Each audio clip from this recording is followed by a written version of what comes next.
Did you know Grand Theft Auto 3, that game Rockstar made that might have been a little bit popular maybe, is 15 years old? I didn't until Copyright Rockstar 2001 was squatting at the bottom of the screen and I instinctively clawed at my head trying to find the grey hairs. I wasn't even 15 when I played it. We are at a point in history where the PS2 Grand Theft Auto trilogy can comfortably be called retro, and I know fine well your lip just curled into a fucking snarl when I called a PS2 game retro. But it is. I'm not saying that to belittle the game or anything. Ocarina of Time is retro, and the only people who think that Ocarina of Time is a outright bad game are people so terminally tasteless you could pour toxic sludge down their throats and they'd consider it decent, provided you wrote rustic porridge on the bottle.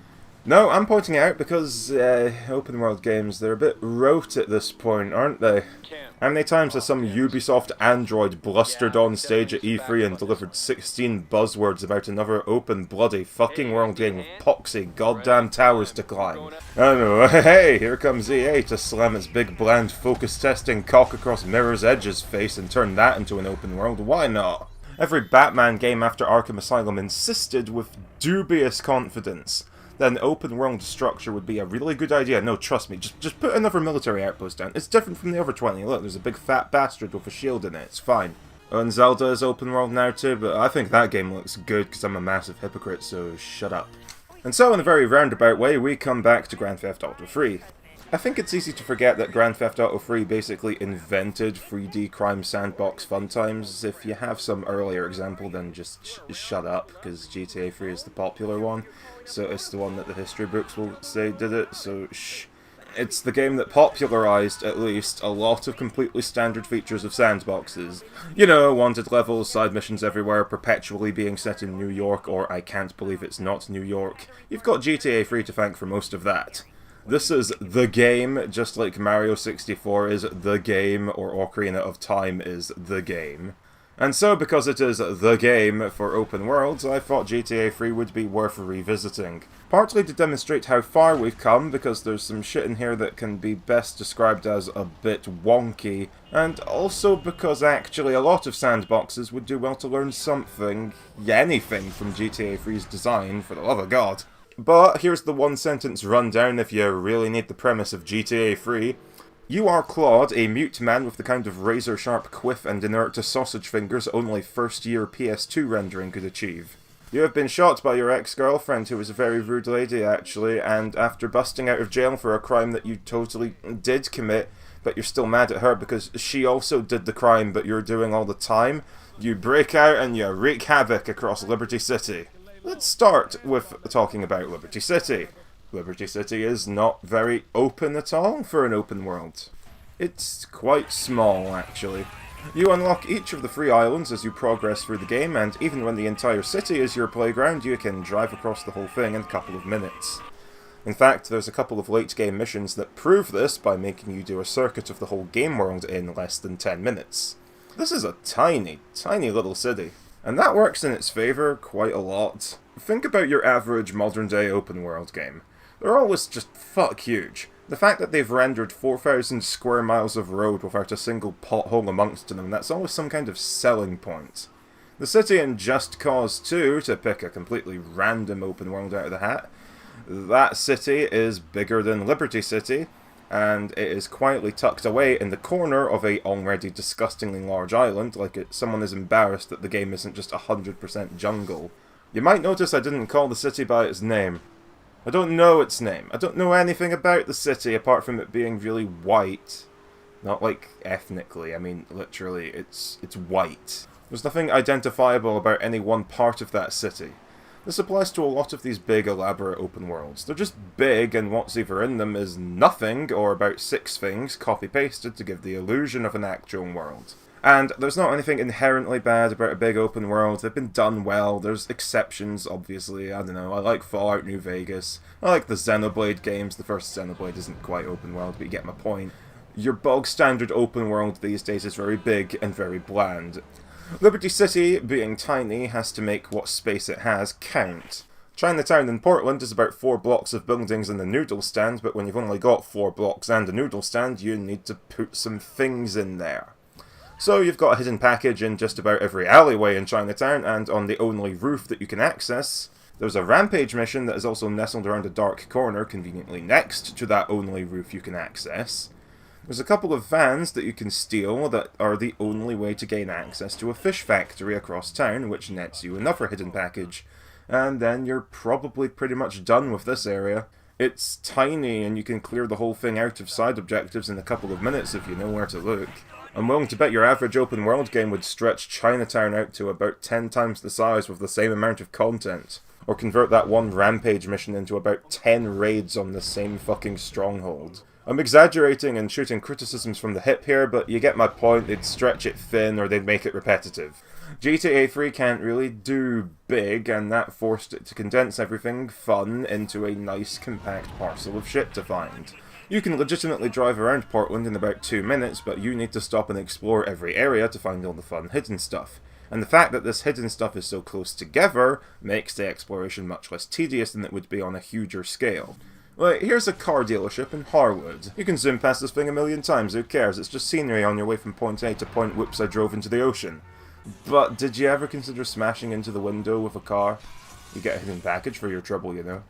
And there's a Banshee in there, that's one of the sports cars.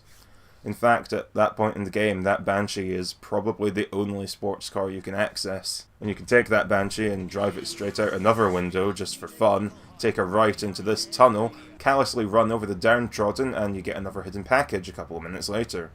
Then it's just a straight shot through the rest of the tunnel and you reach a supermarket. And parked in front of that supermarket is an SUV that starts a special side mission if you climb into it. And also there's another hidden package on the roof. GTA 3's entire world is so small that exploring it is like finding constant little breadcrumbs leading you to the next thing. You're never too far away from the next thing to do in GTA 3, and most of those things don't feel totally like your stereotypical open world busywork. Yes, there is a literal checklist on your stats screen declaring you've regretted eating 14 out of the 20 stale pizzas in the game. But somehow I find open world busywork a lot more fun when it's telling me there's 20 sick jumps I need to do, with silly slow motion and a quick paragraph telling me I've rotated 20 degrees and disturbed 10 blades of grass in this innocent field from doing it. Not so much when it's, I don't know, Batman Arkham Knight demanding I punch the same man 60 times across the city. At least the jump takes all of 10 seconds to do and I can yell "Whoa!" in fake slow-mo while I do it. I know this argument doesn't really make that much sense, that, you know, I'm basically saying that my busy work in this open world game is better than yours. I just think there's effort in GTA 3 to make all of its random extra bullshit a little bit more unique and a little bit more interesting. You know, avoiding making that same camp or base for you to walk into 100 times over the course of the game. You know what else is nice about the city being so small? There's no in-game map. That isn't the positive part. That's fucking stupid. I'm playing it digitally, Rockstar. No one is using your physical bloody map in the instruction book to navigate anymore. Sort this faffery out. No, see, there's no in-game map. Incredibly thick decision, but we'll deal, and it almost doesn't matter. Because here's the good part, the map is so small and every area is so clear and distinct from every other area. How do you know you're in Portland's red light district? Probably the bad sex puns, that'll help. Harwood again, the presence of the car showroom is your nice landmark, but it's also where there's just this huge fucking landfill. What's so special about St. Mark's? Probably the fact that the entire sidewalk is littered with Italian stereotypes, bada bing bada booming me with their fucking shotguns. And also that it's on a hill and has a bunch of fine dining experiences, that sets it apart too. I mostly remember being referred to as a wise guy and then being a dead guy. There's maybe like 5 or 6 districts total per island, and you can pretty quickly build up a rough idea of where they are, what's in them, that kind of thing. And you can drive around Liberty without an in-game map. The lack of an in-game map is still bad. I mean, for fuck's sake, why did it take until Vice City for Rockstar to clock that pressing a button and seeing the happy pink arrow that says "You are here" would be a nice feature? But when I was doing the side missions, especially the taxi missions, I entered a kind of all-knowing autopilot, where I just had to read the district name and knew instantly what direction to blast off in without really looking at the minimap, and I like that a lot. I think it's got a lot to do with the small map size. It's small enough for you to actually learn everything. You know the roads, you know the shortcuts, you know all the item pickups. Trust me, I know where to quickly get armor in Portland after dying. You get too big, you go too far into your epic 4,000 square miles of urban hell to raise more urban hell in, and no one's gonna learn shit about your map. They're going to follow the waypoints, they're going to follow the little arrow on the ground that just takes you straight there. In a small map, you have your waypoint, but it's almost secondary to your ability to just drive straight there using your own familiarity with the map, using the shortcuts and tricks in a way that a little line on the ground leading from A to B 50 miles away just can't. If nothing else, I think this is what more games should take away from GTA 3. It's small, but it's much more compact and memorable as a result. But hey, let me just kick my soapbox back onto the table and move on. I've talked a lot about the world, and not so much what you do in that world. In GTA 3's case, you're going to be either driving, shooting, sometimes both. The shooting is, well, it's like covering a brick in oil. It's clunky and yet somehow still slippery. Our man Claude is doing his best, but you try aiming properly when your face is a mound of mashed potatoes with some gritty stubble on it. You can lock onto targets with R1 and cycle through other targets with L2 and R2, but what Claude's nigh triangular head thinks is another target can be very fluid. There are many times in which your wishes do not align with his. This can happen when mild peril is in progress and you'd really rather he snap onto the gangster with the upsetting accent, rather than the pedestrian armed only with killer fashion sense. But that's all a bit technical, a bit you need to play it to really get it. In visual form, you just think I'm locking onto the wrong guy because I'm dumb. Let's do something that's a bit more obviously wrong. You've got two guns in this game that let you walk around while shooting. Claude does not turn around to strafe at enemies he's locked onto when using these guns. So if you try to move backwards to keep your distance from them, he does not moonwalk around while keeping his eyes on the prize, which is how most lock-on mechanics in shooters, and indeed in many action games in general, work. Instead, he just turns away from them, and if you're firing your gun, he just slaps one of his noodle limbs around his back and tries to fire at something he's not actually looking at. He tends to miss, partly because he's not fucking looking at them, but mostly because in order to shoot them you need to be running away at the golden angle, where his arm can rotate far enough to even point in their direction in the first place. The best way to engage enemies in this game and actually hit them with your gun is to run directly at them and hope they're mostly dead by the time you've finished trotting aggressively towards them. Later on in the game, doing this is not an option because you will die. Not helping matters is the fact that the two guns that let you run, the pistol and the submachine gun, are a bit piddly in comparison to the big boys. But why associate with the big boys when they're so big that you can't sprint, you can't move while shooting, and poor old Claude's got to pull 6 muscles lifting his shotgun up into position before firing? He can fire the shitty guns instantly, and he can move while he does it. It all leads to a situation where the small guns are awkward to aim with and still don't do enough damage, but the big guns that'll actually hurt someone are even more awkward, since you have to stand totally still and leave yourself even more open to use them. I'll talk about that later, but let's just say it forced me to get a bit wacky with how I approached combat-heavy missions. I'll give him this though, the impact on a lot of the weapons feels pretty good, even if firing the damn things is pretty poor. The recoil on the M4 combined with the controller vibrating and the way that people just get fucking annihilated by it, it's all pretty well done, and it makes the guns feel nice and punchy. Shame about aiming them though. Still, I'm a bit more positive on the wonky driving, weirdly enough. It's slippery, it's absurd looking.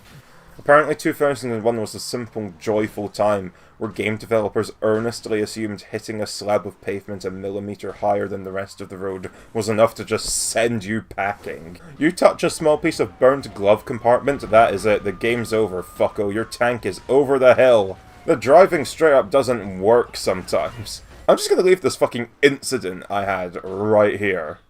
Drink it in. It happened more than once. I really like how the cars handle, though, for some reason. You can get some considerable speed in just about any of them, including the tank, and the way they're also loose that you can slide around corners at top speed without too much effort feels great. The sense of speed you can wring out of this game's cars is confusing, because this shouldn't really work. You spin out into a flaming heap of humiliation if a stray ladybug lands on your windshield. There's this one hill in Portland where if you go at it with any kind of speed, other than elderly man with Zimmer frame trying to make his way through quicksand, your car just goes, because the handling is so ridiculously loose and prone to oversteering. I still really like this entirely because you can go fast and turning corners doesn't feel like you've got to come to a dead stop every time. I can't stand how GTA 4 and 5 cars handle, incidentally. PS2 GTA Bizarro physics are the only car handling for me. Maybe I'm just a bit insane. So we've got combat that doesn't really handle well, that I don't like, and driving that really definitely doesn't handle well, that for some reason I really like. With these two titans of aged gameplay mechanics at the helm, we can dive into the story missions of the game. I think these hold up a lot better than you'd expect, usually. Hell, I'd argue this is another area that modern open-world games would do well to copy a bit harder. The missions in GTA 3 are very short, snappy, and not terribly complicated. You've got less than a minute's worth of very edgy and controversial dialogue to set the mission up, followed by, at best, a 10-minute misadventure. The final mission in the game has to be done in under 7 minutes, for reference. The inventiveness that they use is quite surprising too. Rockstar tried their best to avoid every mission being a race or a shootout, which would have been a very easy pattern to fall into. They avoid overusing too many generic mission types, which is pretty impressive when you remember this is one of the earlier 3D open-world games. I think. There's a decent number of different ideas floating around in here. You've got, fuck it, go kill this guy, we can't think of anything else. But it'll have a gimmick to make things harder, or at least more interesting. They might insist that you're not allowed to exit your car, or that you have a limited amount of time before he leaves the club and retreats to his man cave, giving you time to potentially set up an elaborate death trap, or to just squat in front of his house opening his mail, and then you start vomiting grenades as soon as he pulls up. You might have to steal a guy's car, plant a deadly whoopee cushion under his seat, and then park it back where you found it before he's finished eating a giant polygonal sandwich. Then the game will branch out beyond shoot the man and put you in the whoopee cushion hot seat, demanding you drive from one end of the city to another in under 6 minutes without touching anything, lest the deadly parp of the cushion go off, making everyone laugh at you a little bit. I hit one thing in that entire trip and I still nearly cocked it up. There might be some generic shoot man, a drive man from drug deal to poetry slam filler missions in there, but I think they're trying pretty hard to keep things interesting. It doesn't always work though. For example, you know how I just mentioned the mission where you assassinate a guy without exiting your car? Yes, this is an interesting gimmick to introduce. I applaud their efforts to keep every mission fresh. I do not applaud the following throbbing dick moves. Number 1. Man is surrounded by many men with very angry guns who won't all shoot you simultaneously the second your deadly wheels come barreling at him. Number 2, man is surrounded by devious automobiles who shield him from your violation of the highway code. Attempts to run him over are foiled by his car fort unless you ram them at the correct angle for them to slide over and stub his toe.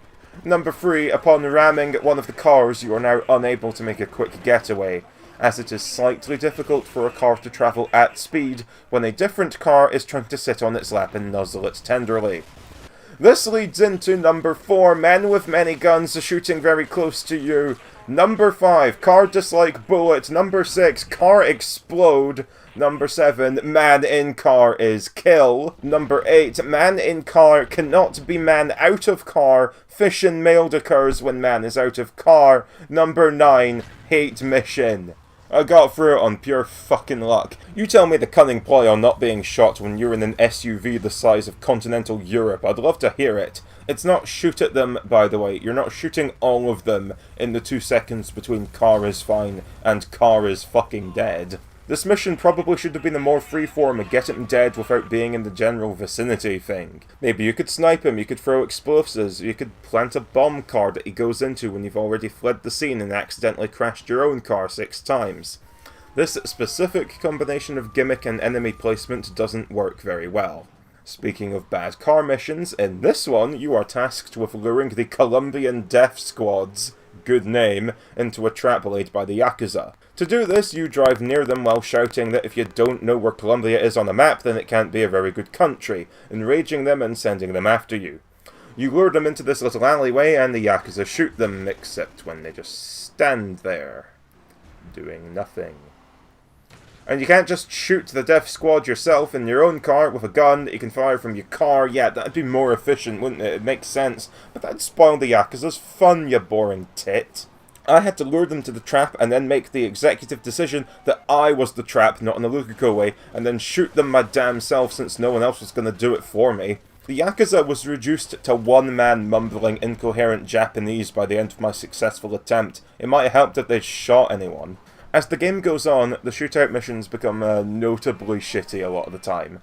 The dodgy combat has already tipped the quality out of the cart, but then the game makes sure that you're tipping it down a bottomless goddamn pit. As the game progresses, you're mostly fighting the cartel, who tend to be armed with assault rifles, in the game where pistols take off a pretty fucking hearty chunk of your health per shot. I have video evidence of the straight-up comedy that occurs when you are caught in the crossfire of assault rifles in this game. There's a late-game mission in which the cartel have decided to hang out in a building site, drawing penises in the cement. What follows is a gauntlet of enemies around blind corners in narrow corridors, all armed with rifles, all trained on exactly where you're going to turn the corner. In the game with bad aiming, low health, and no manual camera control to let you effectively see around a corner. You can imagine how attempt number 1 went. This is where I had to get a bit fucking weird about doing my missions. I got to the point where if I didn't have grenades and a sniper rifle on hand for a mission about buying the Don some microwavable spaghetti, I just felt too vulnerable, too susceptible to cartel assault. I went back to that building site, shopping bag full of grenades in hand, and I cheated the fuck out of it. No other word works. I lobbed grenades into the fuck pit until their weapon drops were clipping through the wall. I climbed a different building and I sniped the other half of them. I avoided the entire engagement by being a complete arse about it. I cheated. I cheated, and I cheated as many combat encounters as possible from beginning to end. Little camp at the cartel at the end of the pier, ready to intercept. Oh, good thing I brought my trusty sniper rifle to solve the problem before it even realizes it's the problem. Before that building site incident, the cartel are hanging out in an airplane hangar. I did not enter that hangar until there was nothing living in it. I got to the final mission of the game. On my first attempt, I died just before the end. I blame this on you being patted down for your rocket launcher and flamethrower stuffed underneath your quiff at the start of the mission. On my second attempt, they pulled my sniper rifle out from behind my ear and I said, "Ah, nah, fuck off, mate." I drove back to the save point and I just procured the entire arsenal of the game before driving back to do the fight. I mostly just sniped everyone. I regret nothing. So here's one thing in the game that doesn't hold up terribly well, the combat and the balance. I could have played normally, but I'm just going to play some footage of me being hit by assault rifles again. That's why. That's why I didn't play properly. The game's design does not make playing properly viable.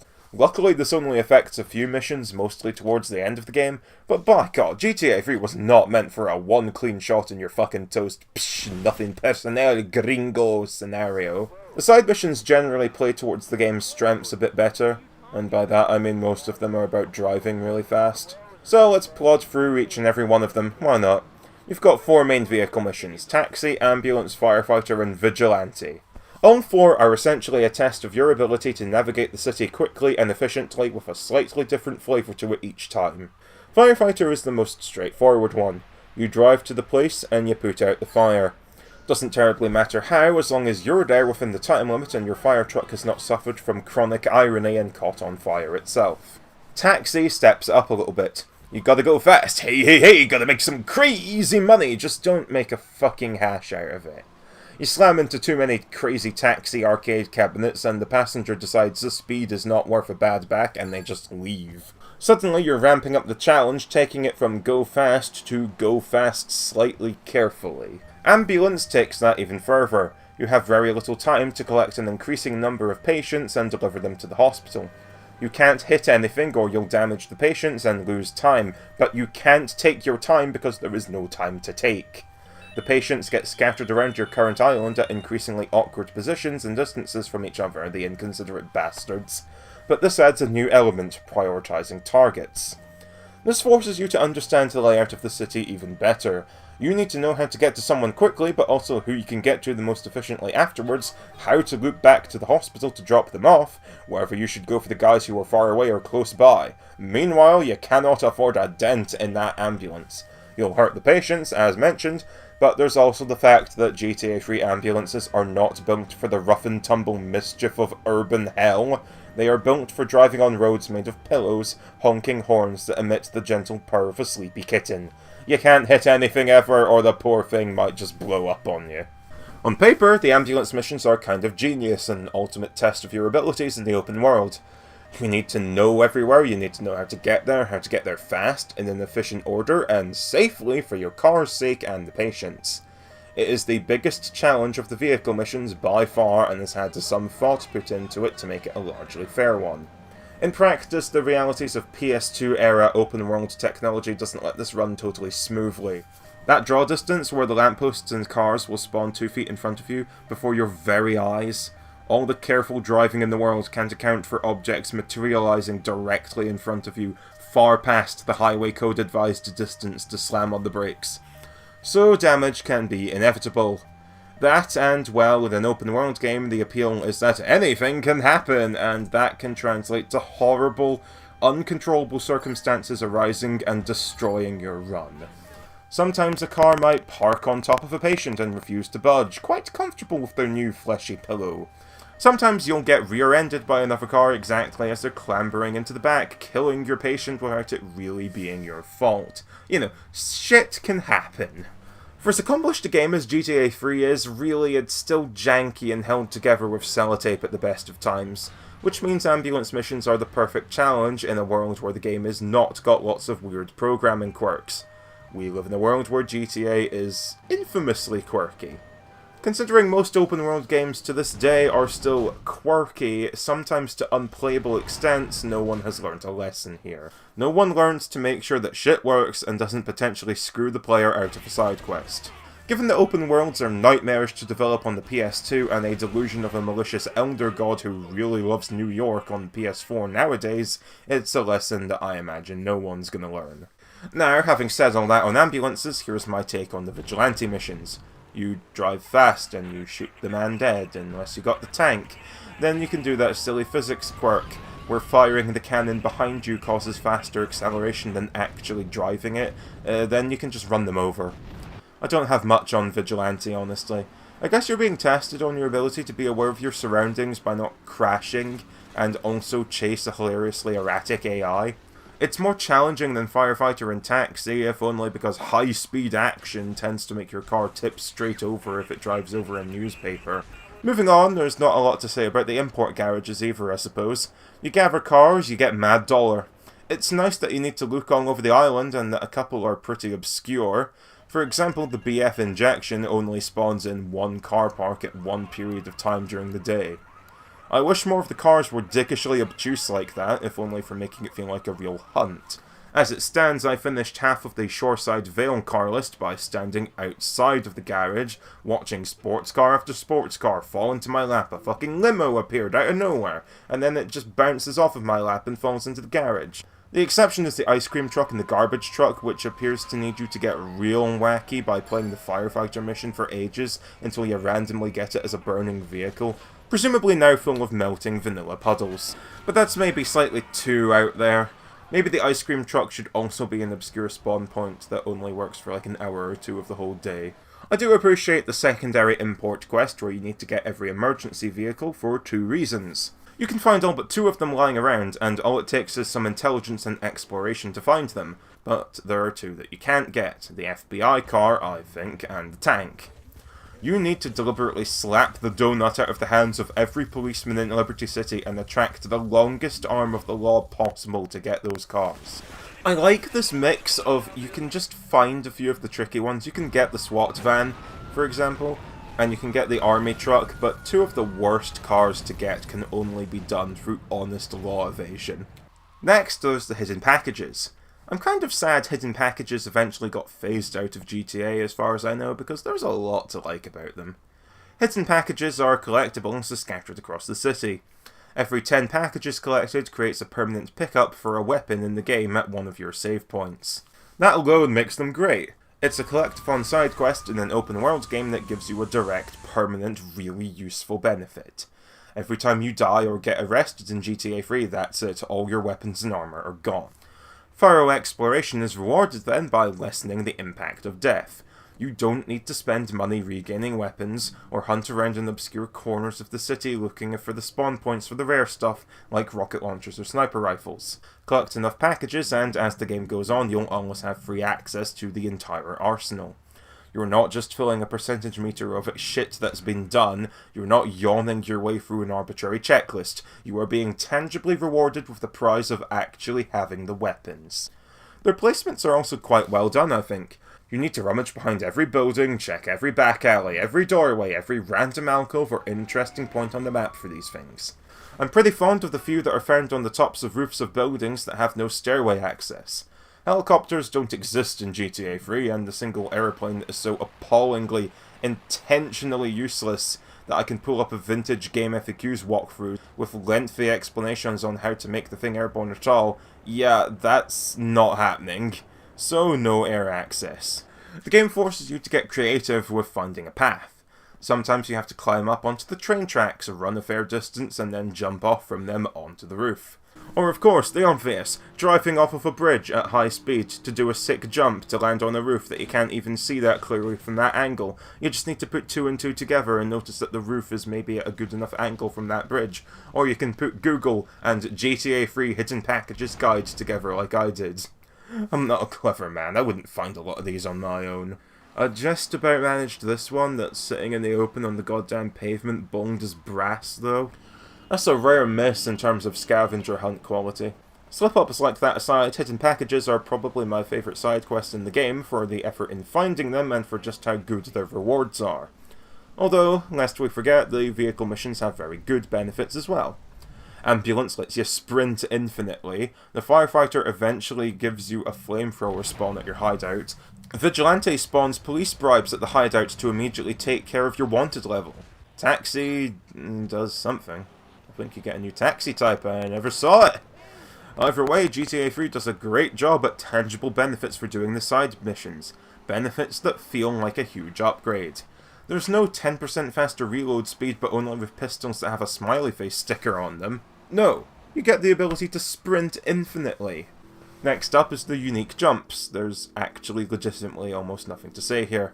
Sometimes you'll see a ramp. If you drive over it very fast, you won't get to watch your car fly through the air very fast, but in slow motion. And then you get hot dollars for your trouble. They're fun, you know, but what's there to say? You drive fast. Sometimes there's a little bit of challenge in needing to land in a specific spot, or this one where you have to land the jump without touching the sides of the bridge. I appreciate those for requiring your insane stunts to be graceful rather than slamming off every available surface and landing in a crumpled heap.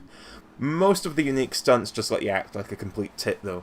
And now we have the rampages. No. That is my analysis. No. If you want more than no, so GTA 3 has a loose grip on how it spawns things. As in people, cars, the certain types of people or cars. You turn around and your car that you parked just seconds ago will literally vanish within the millisecond it wasn't in your peripheral. Flick the camera behind you and then put it back where it was, so suddenly 10 people have slid out of the cracks in the concrete right in front of you. In the rampages, this becomes the curse. Kill the cartel with headshots in 2 minutes, bellows the game. Well, goddamn swell, lads. I'm standing here scoping the street real hard. You want 16 headshots in 2 minutes, you gave me 10 guys in 2 minutes. And I got headshots on 6 of them. Ice the hoods. Headshots only. T-fucking-he. Oh well, this one went better because I started giving myself a seizure by rapidly flicking the camera, forcing them to spawn. Except for those attempts where I got down to, what, 1 or 2 guys to go, and the game just didn't spawn any of them for half a minute. At all. No matter what I did, no matter how hard I exploited their adorable early 2000s programming shortcuts to encourage spawning, nothing at all. Even if you know how to make GTA 3 spawn more things, it often just won't. And those 20 people you need dead will never appear. You'll get 17 of them, maybe. Often even less than that. Or the opposite sometimes. See, GTA 3 has a very silly habit in its storyline of Claude randomly betraying his old mission giver if a new guy sidles up and says it'd be a real good idea to betray them. Consequently, he tends to piss off most of the gangs in the game, to the point where by the end half the city turns into a mess of gunfire from gangsters spawning in to shoot you. This makes the Mafia territory nearly impassable, by the way. They start spawning in droves, blasting you with shotguns. One thing GTA does real fucking wrong is if you don't do all the side things in a given area before the story missions, some of them will become impossible. You cannot do ambulance missions in Portland once the Mafia are aggressive. A single patient in St. Mark's and you die. I bring this problem up for a reason. The rampages are almost against a gang or against vehicles. If you progress in the story, eventually that gang is probably programmed to automatically spawn in and aggro you. And then, instead of never having your 20 guys to spawn within 2 minutes, now 20 guys to spawn in 2 seconds, and they're all sprinting right for you, and they're all surrounding you and stun-locking you to death, or they're just shooting you with your pathetically low health. The footage kinda speaks for itself on this. If a gang is hostile and you have to directly shoot them, that's it. Total luck if you win or not. The cartel are the worst for this, since the first time you can ever see them they already hate you. This flamethrower rampage is abysmally dodgy. If you set them on fire near you, the fire spreads to you, dealing about 70 of your health in damage. And you can have a maximum of 200, by the way. The cartel tends to run directly towards you while shooting you. You cannot run while holding the flamethrower, and you cannot switch weapons in a rampage. So you die if they're near you, they're always near you, they're all spawning in unwieldy numbers and shooting you anyway. It all adds up to utter despair. I tried to cheese this last rampage with a tank. There's a weird quirk where using the cannon on the tank counts as a kill in most rampages. Yeah, let's call what happened a draw. The rampages are simply awful in this game for the programming alone. They're either spawning no one when you need them, or too many when they're hostile, to the point where you'll just fucking die from the swarm. They are, by far, the worst feature. Or they would be, if not for the off-road missions. I'll keep it short and sweet on this one. GTA has loose, floaty handling and dodgy physics that make your car very prone to flipping over and exploding. The off-road missions demand that you drive over unseen terrain very quickly with no mistakes in cars that are very wobbly and more prone than most in the game to tipping over. And they love making you drive up near vertical slopes. Look at this fucking display, this tragedy in 3 acts. You can see the fucking seams where the massive polygonal slab they're calling a mountain has been stitched together. Like it's made of interlocking fucking joints like an IKEA shelf. Cop a whiff of this one too. What the fuck is happening with these deadly hills? I am tipping over gentle slopes here, God almighty. Complaining about the wonky hills is as good a time as any to briefly gloss over the graphics. The fact that I can see where the hills are being snapped together aside, the actual city component of Liberty City is low poly and undetailed, but doing an impressive job, honestly. Portland has a suitably grimy, run-down feel. Staunton Island's buildings are much cleaner, much fancier, despite them being massive, solid rectangles, and Shoreside Vale looks quite comfortable, really, very suburban. And really, this mist is better than I assumed 2001 could muster. It's so thick and oppressive. It's the one part of the game that really nails that grimy pseudo-New York crime hotbed feel. The people look like dog shit, of course. People with giant fleshy mallets at the end of their arms instead of hands, gesticulating at nothing in particular. It's 2001, I'll let them have it. Except Metal Gear Solid 2 was also 2001, and that game still looks pretty good today, especially the people. Although it's also a linear stealth game set mostly in corridors, not a giant open world. GTA 3 looks like shit, and I suppose there's probably some extenuating circumstances on that. I'm not letting them have extenuating circumstances on the god-dang darn radio, though. Maybe I've got bad taste in music, but by my count, this soundtrack is 90% complete toot and 10% chatterbox FM. I have no cutting insight here, I just don't like the music in this game very much, and you may notice you haven't heard any at all, and that is because I'm cowering in fear of copyright's mighty hammer smashing my shit in. Thank God Vice City recognised this problem and provided a good soundtrack, albeit one you can never demonstrate on YouTube without your account doing hard time for the trouble. I still like Chatterbox FM though. Aside from half of the callers having preposterously poor voice acting, where the director obviously told them to talk fast so we can snap back to our man Laszlo's hot zingers a little bit quicker, which makes a lot of them sound very monotone. Alright, hello next caller, you're on Chatterbox. I want to talk about that bank stuff. It's bad. It's not bad to you at all. Why are you talking? Are you think I'm strange? Am I on the air? Hello? Answer me, you pansy. What's your question? And the sound mixing being pretty bad, so some of the callers are almost inaudible. I ain't hurting nobody. And countries that don't have guns ain't America.